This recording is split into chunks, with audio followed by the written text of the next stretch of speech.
Hello everyone, going to be taking a look at Final Fantasy Record Keeper and one of the 5-star Magicite battles for Behemoth King. And I know that these battles have been out for a while. Unfortunately, this is just the only one I've been able to beat so far, but I would like to start making some tutorial videos, just going over some of the strategies and abilities that I use to take these bosses out. So let's start out by taking a look at the Magicite deck. For my main one, we've got Earth Guardian, and as you can see, we've got the Resist Lightning as well as the Empower Earth. For my sub deck, I've got a second Earth Guardian, this one with 2 Resist Lightnings, a Sylph with 2 Resist Earths, Catastrophe, and Midgar's Dormer for Earth and Power as well as Magic Boost. So taking a look at the characters we're using, Vivi, Red 13, Tyro, Maria, and Aerith. So for Vivi, he is going to be using Beyond the Twilight for his Soul Break, because he has that double cast ability for black magic abilities, so that's actually very helpful. It's not going to do as much because when you first use it, because it only does fire and non-elemental. And then for the legend materia, I do have him fully level dived, so what's actually is going to be nice is with Will to Live, when he goes into his trance mode, he's actually going to be usually he's going to be casting any earth-based spells there 3 times, so that's actually quite helpful. For his abilities, again, Chain Stonaga, which I use pretty much to build up his Soul Break meter, and then once I've got the Beyond the Twilight trigger, then I'm going to use Chain Stoneja. Red 13, you'll notice I've got Wrath and Power Breakdown, and I don't know why for some reason my little icons aren't showing up there, but his Soul Breaks, he actually has 2 that are going to be very helpful. The Howling Earth, which is going to raise magic and increase earth damage, and then his Ultra Earth Rave, which does magic attacks and grants a barrier to reflect damage as earth damage, and you'll be seeing that in the video. For Tyro, he's pretty much just got Divine Veil Grimoire, but he is going to be functioning as the battery. As you can see there, I've got Wrath and Entrust. Maria, she's going to be the big one here because she's going to be our heavy hitter. Again, Chain Stoneja for building up the Soul Break meter, and then once she finally gets that, she is going to do Meltdown. For her Soul Breaks, Ultra, Overstrike, and her Arcane. So you'll be seeing how I use those in the video. And then of course Aerith is going to be healing. I've got the Innocent Cure, so of course that's going to be very helpful. And then I've got, for her Legend Materia, the one that gives her a chance for white magic abilities to trigger twice, and then her other one that has a chance to restore HP whenever you use a white magic ability. This has been kind of hit or miss for me. Sometimes it works, sometimes it doesn't. So, now that you see what I've got for my setup here, let's take a look at the actual boss battle.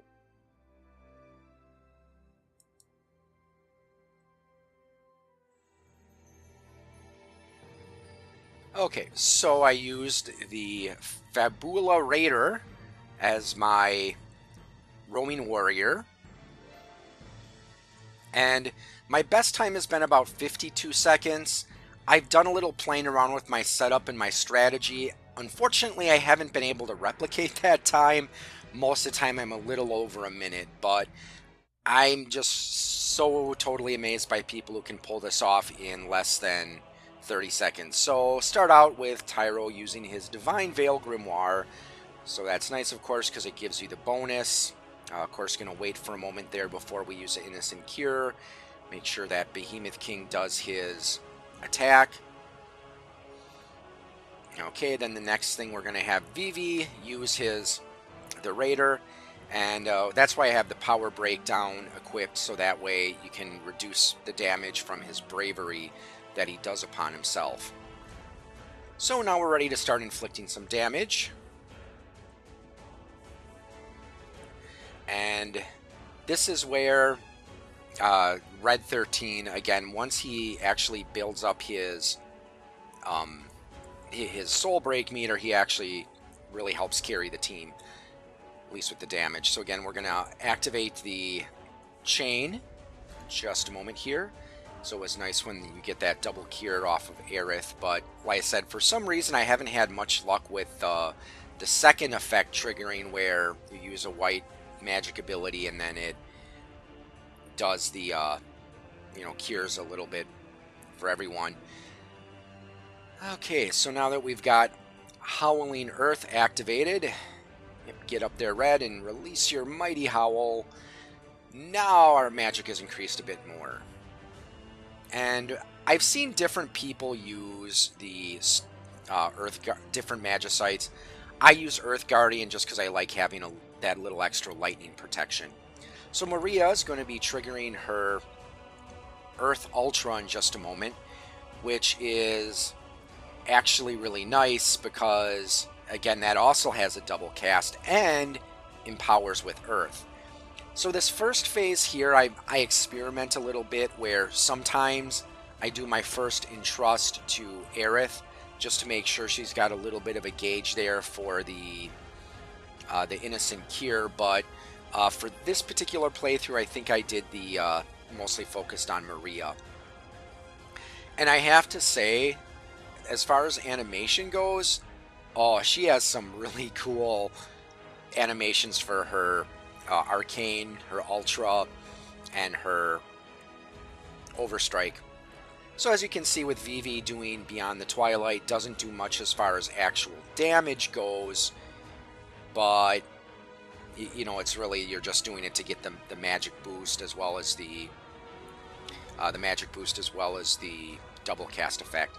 So now Red 13 has got the Radiant Shield for Earth up, so that's actually gonna, again, help really wither him down. So what I usually do as soon as he does his first Lightning Rage, that is when I will... Oh, here we see, this is what I mean. I said what's nice with Vivi, when you have him fully level dived, he does 3 casts in a row when he's in his trance mode. So just renewing the magic damage bonus there. Got to keep up the intensity. See it? Oh, that is just a beautiful sight. Oh, here it is. Here's her Overstrike, Kerplode. So this is nice because it's going to wither him down a little bit. I love that animation. Just show the world blowing up. So the Lightning Rage is faded, so he's not going to be doing as much damage. Now with Tyro at this point, we're going to have him start saving up his Soul Break so he can get off the second casting of Divine Veil. Now, once that second casting goes up, then, once we got the second casting of Divine Veil Grimoire, got our defenses up again, from then on, it's pretty much going to be Wrath and Entrust to Maria. So again, there it is, a Meltdown. So like I said, this is where it's nice because you get that double cast in there. Now, I don't know if Maria at this point has a double cast. Right now, I do have her fully level dive, so she does get the reduced delay, but I don't know if I'm just unlucky. I don't always see it take effect. Oh, I hate that Savage Hurl, because not only does it reduce your HP by quite a bit, it also interrupts your actions. So, okay, Tyro's got his second Divine Veil Grimoire up, so now from here on it's going to be Wrath and Entrust to Maria. She's going to be keeping the Ultra up until we have enough built up to do the Arcane Overstrike.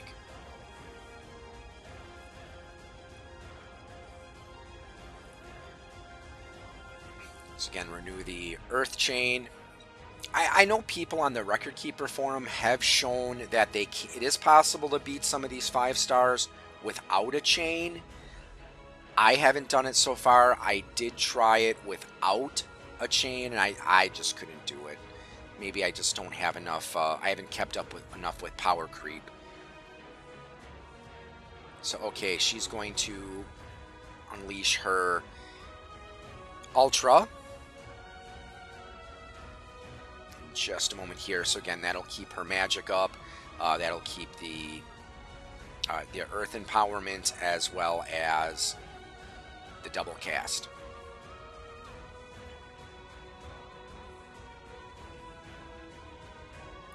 As I said, whenever I do the damage reflection strategy with a chain, it's such a beautiful sight when you see the boss unleash a big damaging attack on you, and then you see him start to get hurt as well. And I know that the Radiant Shield strategy, I've seen people or heard people have done it without doing the Radiant Shield. Like I said, I just haven't gotten that to work, so by whatever means necessary, I guess. So again, we're going to renew that Beyond the Twilight. And get ready to, entrust Maria again. So in just a moment, we're going to be doing the Arcane Overstrike. I always wait till he's a bit lower.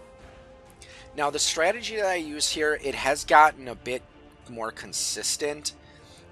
I used a slightly different setup to get the 52-second time, but for some reason, I wasn't able to get that strategy to work again, so I changed things around, and I'm a bit more consistent.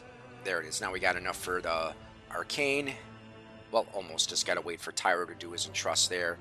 Okay, here it goes. Well, in just a moment. First, Red's got to do his thing.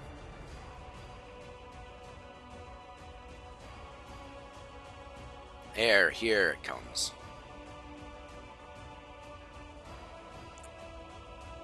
Yeah, watch those numbers. Here it comes. Another really awesome looking Soul Break. I just think it's funny how her Soul Breaks devour, or just boom, just rip apart the earth. So again, this is where sometimes it gets a little nervous because Aerith doesn't always have, at least from my experience at this point, Aerith doesn't always have enough of a gauge built up to have the Innocent Cure go off. And here we're going to be, I believe, I finish off this battle with an Overstrike. I do like how for this boss it's either physical damage or magical damage, because, yeah, and it's just one less thing type of damage you have to worry about. Not saying the other Magicite battles are easy, but you know what I mean. Now, usually from my experience, when I've done this, it's not unusual for Aerith to bite the big one, and sometimes Vivi dies as well. But here it comes, and boom. Perfect finish to this battle. The earth explodes, and Behemoth King goes bye-bye. 1 minute, and a little under 1 minute and 4 seconds.